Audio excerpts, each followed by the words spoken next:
Ja bih se vrlo rado snimao, kako govorim ovdje, vlogao, bilo šta, ali naprosto ne čujem sam sebe, ne znam vi sada čujete, baš se derem, baš urlam.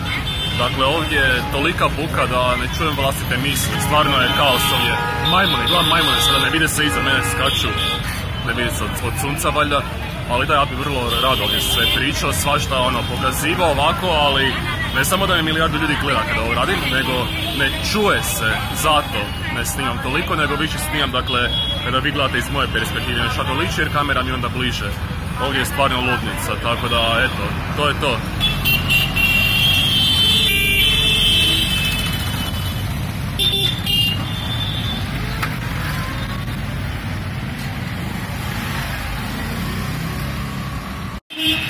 Evo, doslovno ovdje piše for pedestrians only i svako malo, evo, motor prođe skoro po kosi ovoga i ja, dakle, non stop, dakle, trebam prolaziti kroz takve uličice, odnosno šetati cestom, ne postoje, dakle, ne postoje nikakvi odjeleni prostori baš za pješake, nego ako šećete na cesti uz cijeli promet.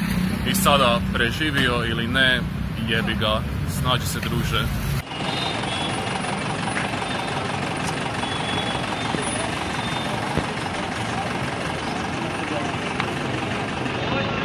Ne znam kuda je gore šetati ovuda ili doslovno ovuda, krca kod ljudima. Dakle, po cesti ili ovdje da nas neko opljačka. Ovo je ludnica. Nadam se da me čujete. Ja sebe ne čujem, svoje misli što govorim. Ovo je takva buka, takav kaos. Baš organizirani kaos.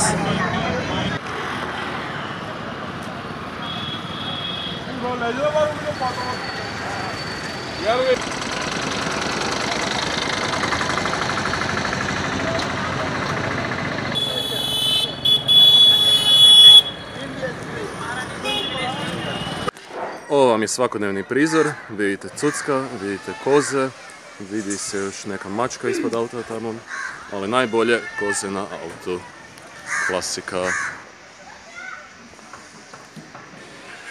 Ova koza doslovno ima i džemper. Ovo je cool. I prolazimo, zabava.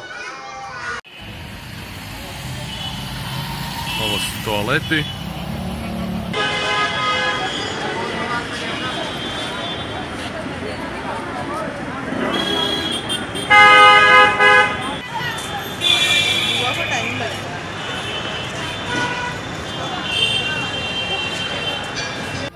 Sada se ovdje već može govoriti, ovdje je onako tiho, sada je ovdje ulazak u neki hram, mislim da ste trebali vidjeti u Isičku prije ovoga, nekakav crveni hram, dakle odmah uz cestu, dosta prometno je tamo, a sada ovdje s druge strane je mir i tišina, tako da ovdje bi moglo nešto i govoriti. Sada bi se trebao majmun vidjeti pored mene, svako malo neko da iskoči majmun. Ima hrpu životinja ovdje, stvarno vidjeli ste hrpu pasa, svinja, koza, deva, šta još, majmuna, stvarno hrpa životinja ovdje šeće, tako sa ljudima, inako su se navikli živjeti, dakle, jedni s drugima, ako da smo svi u simbiozi. I dosta smeća ima svugdje, onda ima jako puno i životinja kod smeća, evo sad ovaj majmun tu neke kopa, neke traži, pokušava jesti.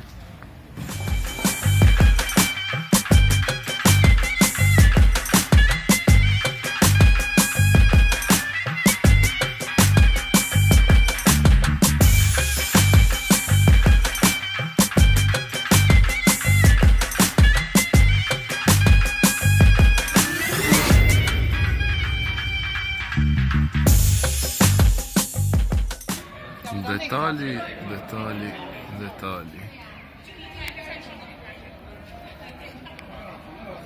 Sada sam unutar tvrđave Gradske palače, ne znam da sam to dobro rekao, no ovdje se dosta toga događa, ima dosta nekakvih kameramena, ove ekipe koji snima neki show i se mislim ovdje snima, ovo je stvarno popularna destinacija, samo zato što je to, dakle, u samom centru Jaipura, tako da svi žele biti ovdje, svi ovdje nešto delaju.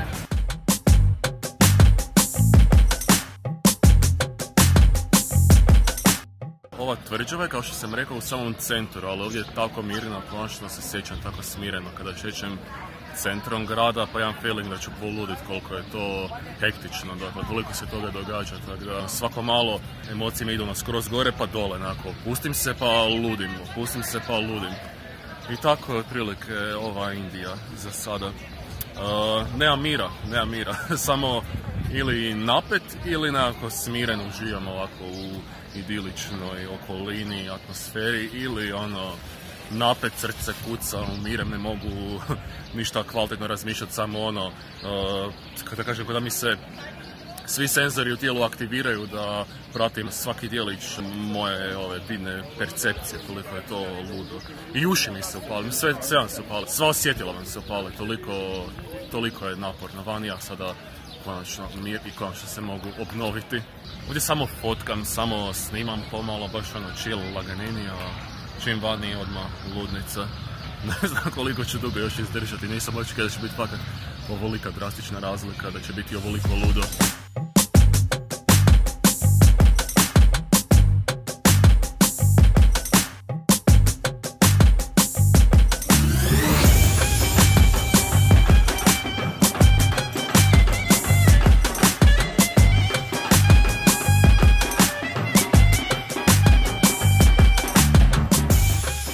Nadam se da ne ispada kao da previše negodujem ovdje, malo i ja postajem lud, tako da, eto, bear with me, trenutno sam malo na tenzijama, jer svako malo neko vam priđe, svako malo neko vas traži, mislim, bude zabavno u ovakvim trenucima kada se snimam s nekim, slikam, što god to bude jako zabavno, ali sada na cesti, kada vam svako malo, dakle, svakih 15 sekundi, ako ne i kraće, neko vam priđe, neko, oh sir, hello, samo bi vam nešto htjeli prodati, onda osjećaš se ko doslovno, Isuse, koja je to pjesma? To pjesma od Vuce, tipa tražena sam roba u gradu.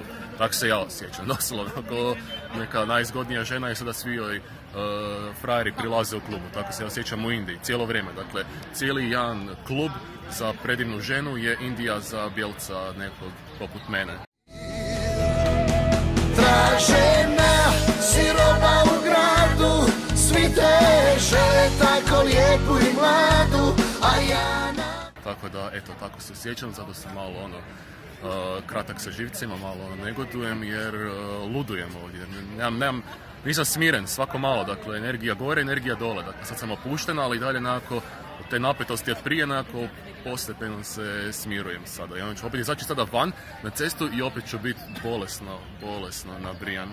A oni, dakle, svi ti Indijci sa ceste prilaze nama, bijelcima, to jest svim strancima, pogotovo ljudima sa zapada, jer misle da svi koji su došli sa zapada da su naprosto bogataši, najveći ikada, i onda oni misle da će nešto moći dobiti od vas, da ćete svi njima smilovati, ali mislim kada svakih 15 sekundi čujete tako neki komentar, neko vam prilazi, neko vas malo počupa, poludite naprosto s vremenom, pogotovo sada mi je već drugi dan i već sam sada malo gotov sa živcima, a još ima 10 dana kako ću preživjeti, ne znam, neka mi indijski bogovi pomogu, kaj da drugo kažem.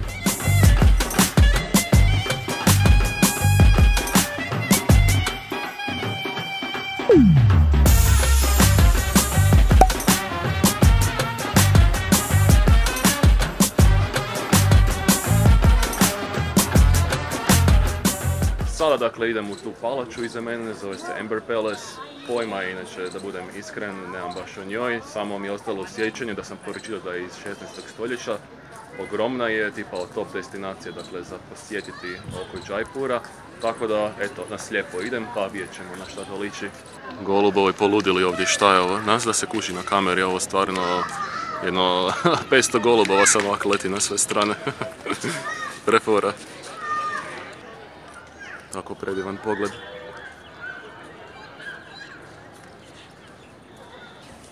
Majmun prilazi majmunu. So close.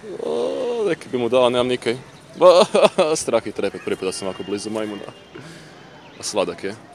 Ima ih hrpa ovdje, samo što su po drvećima. U drugim gradovima ih ima puno više, ovako po cesti šeću, skaču na tebe, kradu stvari.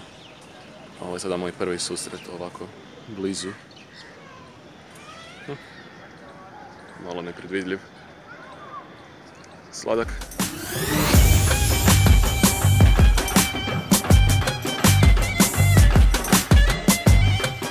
Na putu prema tvrđavi baš ima puno životinja, ovak ima koza, svugdje šeću, cucki doslovno leže, šeću, hrpa.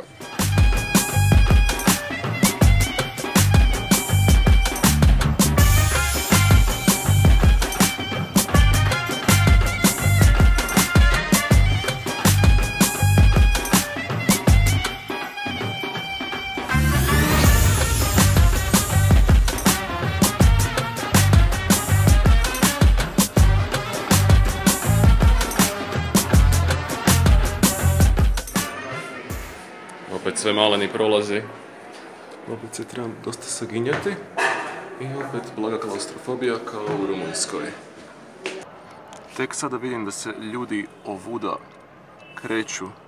Probat ću zoomirati da se vidi možda. Ali ne kuži se baš. Sa svemu ja bi dobio slom živaca. Ja bi umro, dehidrirao, srčani udar da se penjem svuda ovuda. Fenomenalan pogled, ne znam koliko sunce baš upropaštava boje, ali stvarno ovo uživo izgleda predivno.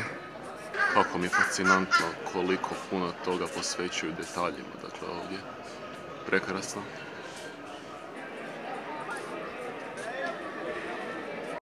Opet, vidite, ne mogu proći. Nema šanse. Opet, nema šanse da prođem. Ili ima? Šta je ovo? U milimetar. Kroz ovo sam izašao.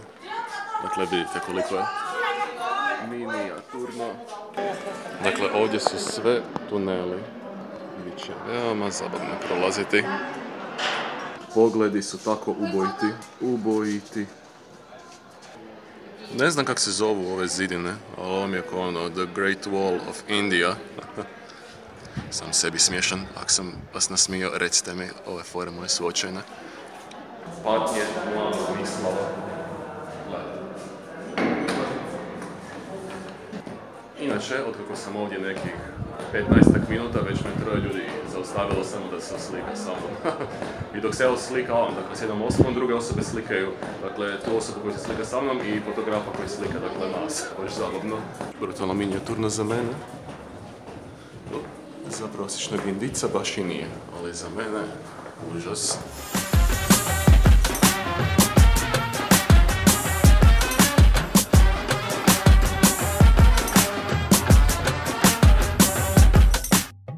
Di ćemo sada? Prolaz ovdje ili ovdje. Stvarno labirint.